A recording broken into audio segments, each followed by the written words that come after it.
नमस्कार, मी हेमाली मोहिते. एनडीटीव्ही मराठीवर संध्याकाळी 6च्या बातमीपत्रामध्ये सुरुवातीला आजची महत्त्वाची बातमी आहे ती विधान परिषदेतून. आज विधान परिषदेत मोठा राडा झाला. भाजप आमदार प्रसाद लाड आणि विरोधी पक्षनेते अंबादास दानवे यांच्यात जोरदार शिवीगाळ झाली. दोघांमध्ये वादावादी सुरू झाली ती राहुल गांधींच्या मुद्द्यावरून. लोकसभेत राहुल गांधींनी हिंदुत्वाच्या मुद्द्यावरून भाजपवर टीका केली. भाजपचं हिंदुत्व हिंसक असल्याचं तसंच सत्ताधारी पक्षातले लोक हिंदू नाहीत असं वक्तव्य राहुल गांधींनी संसदेत केलं. राहुल गांधींच्या त्या वक्तव्याचा निषेध प्रस्ताव पाठवावा अशी मागणी प्रसाद लाड यांनी केली आणि त्यावर लोकसभेचा वाद इथे कशाला असा सवाल दानवेंनी केला. त्यावरून दोघांमध्ये वाद सुरू झाला. त्यानंतर दानवेंना निलंबित करा अशी मागणी प्रसाद लाड यांनी केली आहे. तर जो माझ्याकडे बोट दाखवतो त्याचं बोट तोडायची ताकद माझ्यात आहे असं म्हणत दानवेंनी पलटवार केलाय. हे आपल्या सभागृहामध्ये हात नाही करायचा, माझ्याकडे हात नाही करायचा, माझ्याकडे हात नाही करायचा, तिकडे करायचा, तिकडे करायचा, तिकडे करायचा,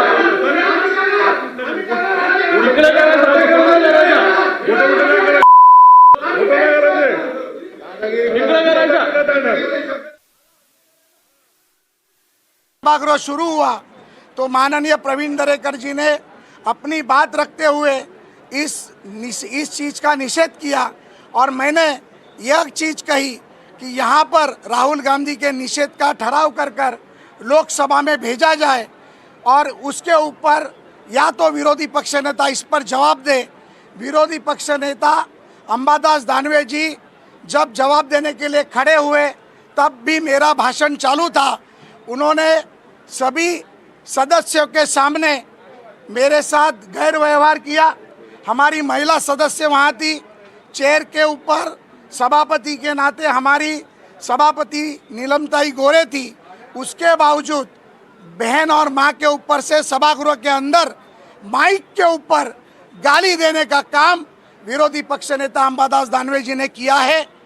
हिंदुओं का अपमान अंबादास दानवे ने किया है। मैं उसका निषेध करता हूं और इस माध्यम से मैं उबाटा के सभी नेताओं को आह्वान करना चाहता हूं कि राहुल गांधी ने जिस तरीके से हिंदुओं का अपमान किया है, क्या वो उसका समर्थन करते हैं? हमारी माता बहनों को गाली देने का काम जो अंबादास दानवे ने किया है उसका समर्थन करते हैं?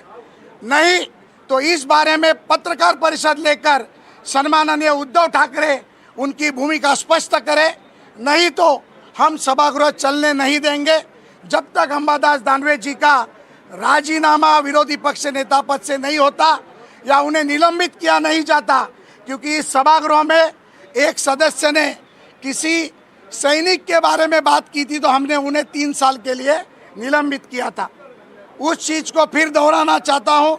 हमारी बहनों के सामने माता बहनों के ऊपर से गाली देने वाले अंबादास दानवे को निलंबित किया जाए और विरोधी पक्ष नेता पद का उनका राजीनामा लिया जाए, ये मेरी मांग है। आपने भी गाली दी है, उसके बारे में क्या? मैंने गाली दी ही नहीं, वो मेरे आंग पर आए। मैंने उनको इतना ही बताया कि आप अगर ऐसी बात करेंगे तो हम भी बात करेंगे और मैं आज भी हूँ, हम किसी से डरते नहीं हैं। माझा काही तोल सुटलेला नाही. मी शिवसेना प्रमुखाच्या विचाराचा कट्टर शिवसैनिक आहे. माझ्यावर कोणी बोट उचललं तर त्याचं बोट तोडायची ताकद माझ्या मनगटात आहे. त्याच्यामुळं मी माझ्या जागेपासून बाजूला सारल्यानंतर मी शिवसैनिक म्हणून माझा अवतार धारण केला, हे सत्य आहे. दरम्यान विधान परिषदेत आज जे काही घडलेलं आहे त्याबाबत अधिक माहिती घेऊया आमचे प्रतिनिधी अक्षय कुडकेलवार यांच्याकडून. अक्षय, आतापर्यंत राज्यातल्या जनतेनं अनेक अनाकलनीय अनपेक्षित असं राजकीय नाट्य पाहिलेलं आहे, मात्र आता ते शिवीगाळ आणि ती थेट विधान परिषदेमध्ये घडते, तीही विरोधी पक्षनेत्याकडून होते आहे. काय नेमकं इतकं घडलं की शिवीगाळीपर्यंत ही सगळी वेळ आली आणि यामध्ये आता पुढे काय?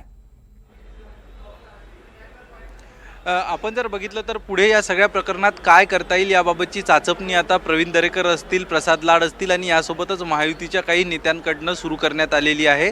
कारण कायदेशीर नेमक्या आता कुठले कुठले कायदेशीर जे हत्यार आहेत हे वापरू शकतात त्याची चाचपणी केली जाते. या सगळ्या संदर्भात ही घटना घडल्यानंतर माध्यमांना प्रतिक्रिया दिल्यानंतर लगेचच प्रसाद लाड यांनी राज्याचे मुख्यमंत्री एकनाथ शिंदे यांची भेट घेतली आणि त्यांना देखील घडलेला संपूर्ण प्रकार सांगितला। यानंतर त्यांनी अशी माहिती मिळते की प्रवीण दरेकर यांनी देवेंद्र फडणवीस यांना देखील फोनवरनं ही अशा पद्धतीचा प्रकार घडला असल्याची माहिती दिली असल्याचं समजतंय। त्यामुळं जी आयुधं आता कायदेशीर असणार आहेत ही कुठली आयुधं आता विधान परिषदेचे विरोधी पक्षनेते अंबादास दानवे यांच्या विरोधात वापरायची याबाबतची चाचपणी सुरू आहे। एकीकडे कायदेशीर आयुध वापरण्याची म्हणजे विधिमंडळाचे जे दिलेले अधिकार आहेत, त्या न्याय आहेत, विधिमंडळाचे कायदे आहेत, हे वापरण्याची तयारी सुरू केली जात आहे। तर दुसरीकडे आता पुन्हा अंबादास दानवे यांचा राजीनामा सभागृहाच्या बाहेर मागण्याची आणि एकूण अंबादास दानवे यांच्या वक्तव्यावरनं शिवसेना उद्धव बाळासाहेब ठाकरे पक्षाला कसं घेरता येईल याची चाचपणी देखील केली जाते आहे आणि त्याचा प्रत्यय आपल्याला उद्या विधिमंडळाच्या अधिवेशनामध्ये बघायला मिळेल। उद्या आपण जर बघितलं तर दररोज या ठिकाणी विधिमंडळाच्या पायऱ्यावर, माझ्या मागे ज्या आपण पायऱ्या बघतो या पायऱ्यावर दररोज विरोधी पक्षाचं आंदोलन आपल्याला बघायला मिळते। मात्र उद्या सत्ताधारी यांच्याकडनं हे आंदोलन केलं जाईल आणि सत्ताधारी हे विरोधी पक्षनेते अंबादास दानवे यांचा राजीनामा मागतानाचं चित्र आपल्याला बघायला मिळेल। खरं तर राज्याचे विधानसभा विरोधी पक्षनेते विजय वडेट्टीवार हे आजारी आहेत। त्यांच्या एकूण जे अधिवेशन सुरू आहे, सरकारचे निर्णय आहेत, त्याचा ठोस विरोध विधानसभेत होताना दिसत नाही। त्यामुळं एकूणच सभागृहात वेगवेगळ्या जे अधिकार आहेत या अधिकाराच्या माध्यमातून विधान परिषदेचे विरोधी पक्षनेते अंबादास दानवे यांना सरकारला प्रश्न विचारण्याची, सरकारला विरोध करण्याची एक मोठी संधी हाती चालून आली होती। पायऱ्यावर देखील जे आंदोलनं होतात त्याचे विधान परिषदेचे विरोधी पक्षनेते अंबादास दानवे हेच नेतृत्व करत होते। मग ते विधानसभेचे सदस्य आंदोलन करत असो की विधान परिषदेचे, अंबादास दानवे हेच त्याचं नेतृत्व करताना बघायला मिळाले। मात्र आज अंबादास दानवे यांच्या माध्यमातून जे वक्तव्य करण्यात आलं आणि सगळ्यात महत्त्वाचं हे वक्तव्य रेकॉर्डवरती आलेलं आहे, कारण ते कॅमेरामध्ये रेकॉर्ड झालं, माईकमध्ये देखील रेकॉर्ड झालं।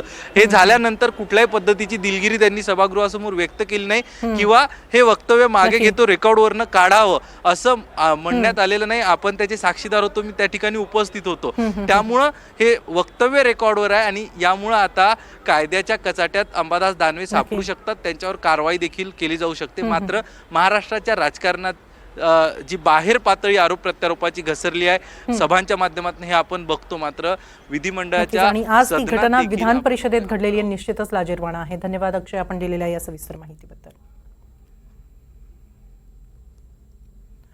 तर ज्या मुद्द्यावरून विधान परिषदेत ही शिवीगाळ झाली, राहुल गांधी ते नेमकं काय बोलले पाहूया। संसदेमध्ये राहुल गांधींनी केंद्र सरकारवर जोरदार हल्लाबोल केला, तेव्हा त्यांनी नेमकं काय म्हटलेलं आहे।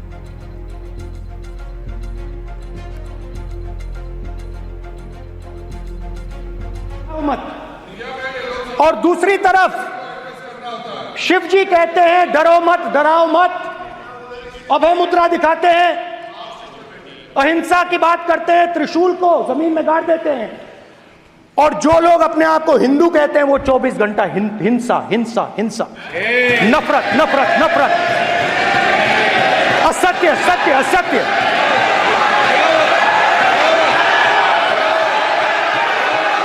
आप हिंदू हो ही नहीं। हिंदू धर्म में साफ लिखा है सत्य के साथ खड़ा होना चाहिए, सत्य से पीछे नहीं हटना चाहिए, सत्य से नहीं डरना चाहिए। अहिंसा हमारा प्रतीक है। अभय मुद्रा ऐसे कीजिए, अभय मुद्रा।